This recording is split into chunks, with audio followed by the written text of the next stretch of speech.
In this video, I'll discuss my approach to making environmental portraits for my Tattoos of Asia project.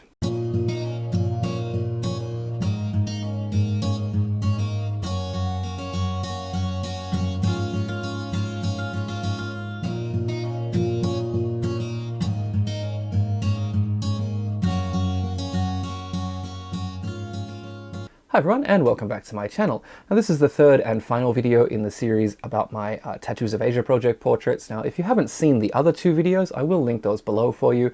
They do give a little bit of background on the project and of course my approach to photography as a whole. So I do recommend watching those first to help you understand the things that I'll talk about in this video. Now in this installment I want to move on to environmental portraits, the ones that I've included in the project and how they were shot. The first thing I want to discuss is when and why I make the environmental portraits that I do. Now, not every subject or situation lends itself to an environmental portrait for this project, but when they do, I always try to add something a little bit special into the mix. Now, when I was working on my first project about the Laitu people, the environmental portraits were there to essentially break up the 5 sections of the book and add a little bit more to the discussion about the culture of the people I was photographing. So as I moved into the Tattoos of Asia project, I was a little bit more focused on the tattoos themselves, and the environmental portraits sort of lost that meaning. So they've become something that I only do every now and again. In this video, what I want to do is discuss what makes me want to photograph an environmental portrait for this project. Firstly, if I meet someone in a particularly interesting situation, I'll always try to make an environmental portrait. You know, perhaps their home has something unique, or the view from the place where we meet them has elements that describe where or how the people live. I might also choose to make an environmental portrait of somebody without a tattoo if they represent something related to the culture that I'm photographing. Now,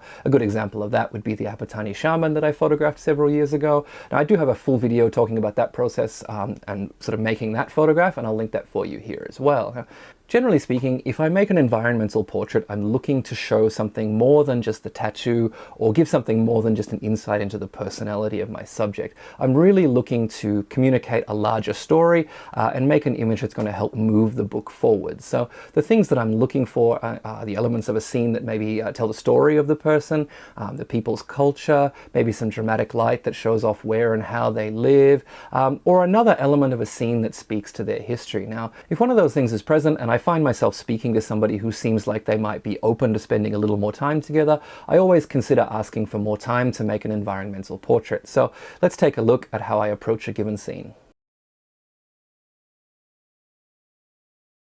Much like my portraits on black, I'm going to be looking for a potential location first, then I'm going to assess the light, and then I'm going to try to augment that light. Now, we'll look at 3 examples here to demonstrate what I'm looking for and how I try to approach it.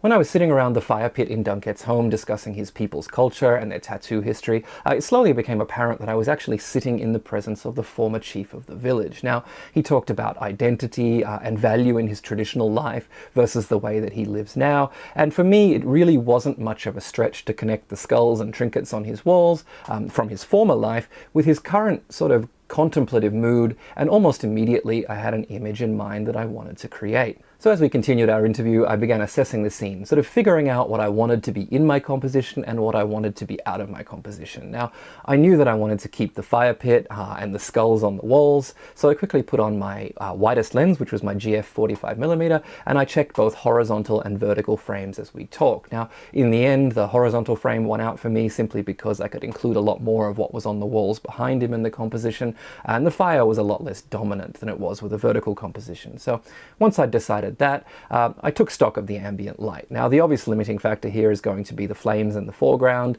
so I started with getting a base exposure for those. Now, one of the things you need to know about photographing fire is that if you use too much of a fast shutter speed, it tends to render the flames as though they're sort of broken up, much like when you photograph a waterfall at a really fast shutter speed, and it renders in droplets rather than the flow that we see with our eyes. So I knew I would need a reasonably slow shutter speed for the fire. Now, I also wanted to balance this with the light that was coming in from his doorway, so I would need a combination of shutter speed that would allow the light coming in from the door to be underexposed on his face, ready for augmentation by my flash, while still allowing the flames to render quite well. So in the end, I settled on a 20th of a second with f2.8 and an ISO value of 320. Now, that gave me a balanced exposure ready for the flash to sort of draw attention and give shape to Dunket's face.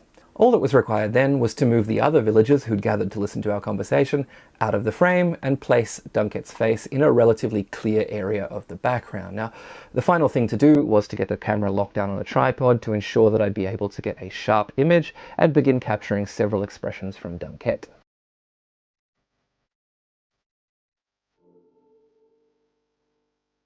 I could have stopped the aperture down here to get a bit more of a legible foreground and background, but I really like the way that the attention is being drawn to Dunket through not only the light, but also the shallow depth of field that allows the elements in the foreground and background to support but not really detract from him. So it allows me to focus the entire image on his contemplative expression and hints of his tattoo. Of course, I also got a close-up image of Dunket's tattoo for the project as well, and I'll include that in the slideshow at the end of this video, so please do stick around for that.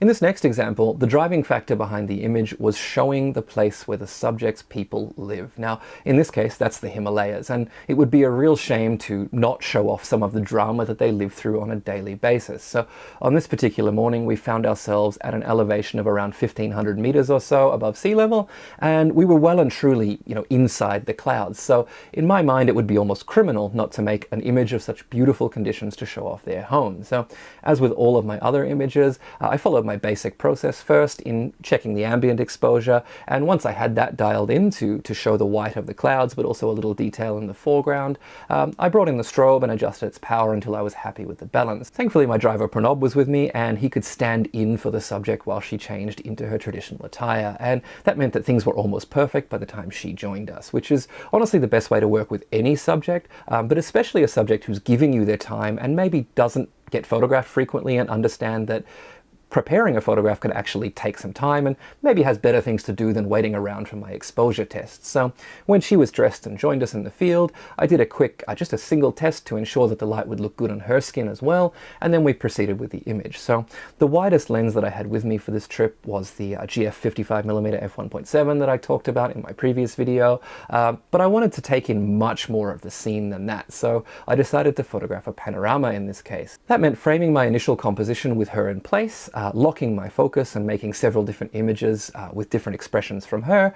And since I didn't have a tripod with me on this trip, I basically had to handhold that as close to the same composition as possible between those images and hope that Photoshop would be able to take care of the stitching effectively. Now, once I had a couple of expressions that I was happy with from my subject, I asked my driver, who was now holding the light for me to ensure that it didn't fall down the hill, to basically step out of the composition, step out of the scene, so that I could photograph several images to the right and left of the subject for Photoshop to stitch together. When I see a scene like this, my mind instantly goes to double page spread for the book, so I want to make sure that I have plenty of room to expand the image or crop in if needed.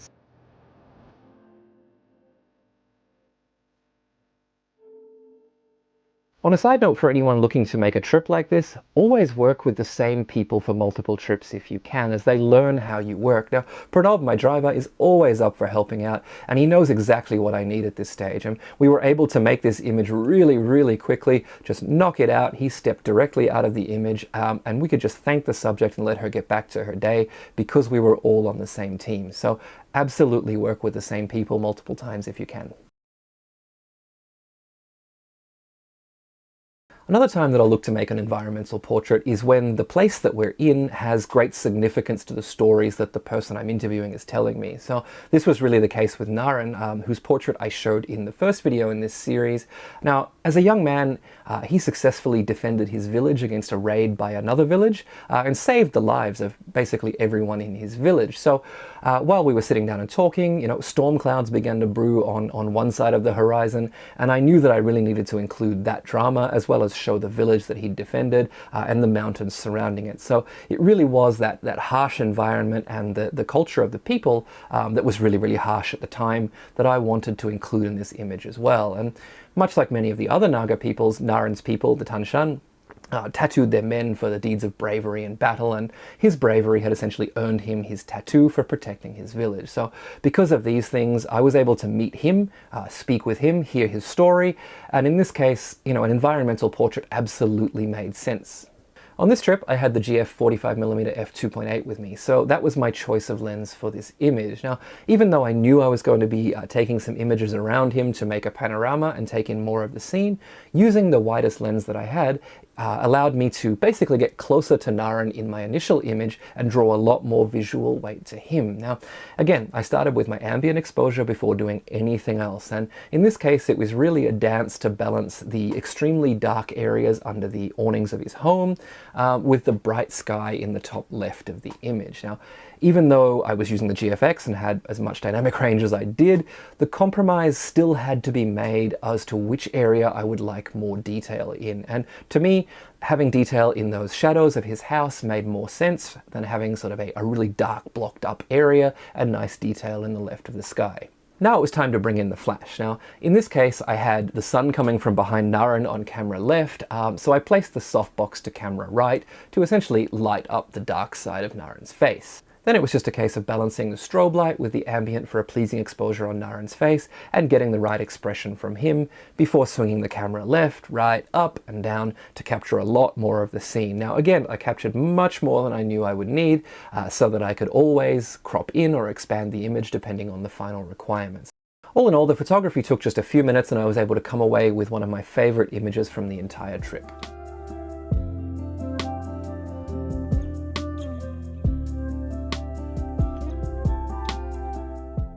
Okay, so that was a long one, but hopefully it's given you some insight into my process and how I look to create these portraits for my Tattoos of Asia project. Now, if you haven't already, please do go and watch the first couple of videos from this series for a deeper dive into the overall project and how I approach it, and also the portraits on black that I make for this series as well. And as always, please do let me know if you have any questions about this video in the comments below, and head over to my site to see my first finished book. And of course, there's a slideshow coming up, so please do enjoy that as well.